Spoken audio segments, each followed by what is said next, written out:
Tonight, it's a vote that could have major implications on Mayo Clinic patients, workers, and even the hospital itself.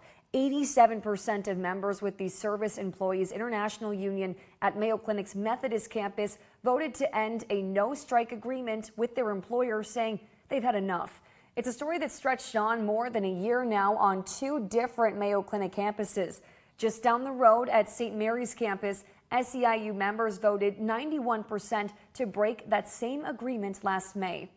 And tonight, with nothing standing in the way of either group striking and potentially not showing up for work, patients here in the Med City might feel the sting and the gap.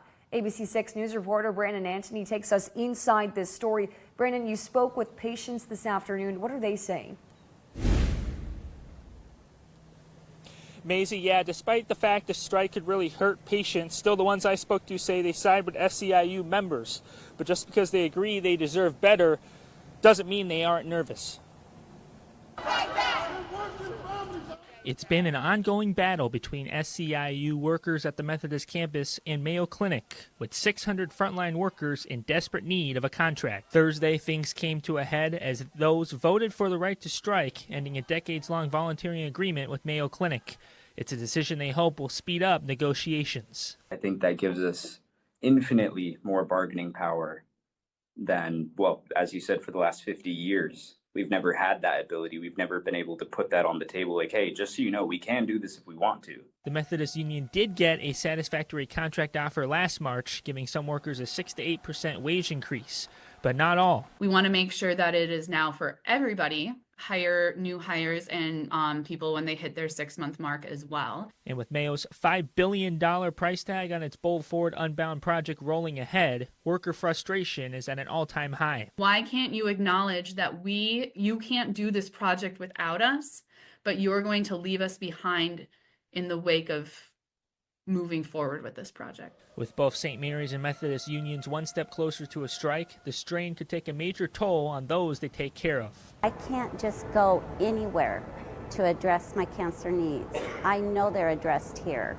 I need those employees to get that contract. It would not be good for me. But still, some are rallying behind these frontline workers, saying they are what makes the hospital great. The reason it is so renowned, truly, is because of everyone who works here. And I strongly support a new contract.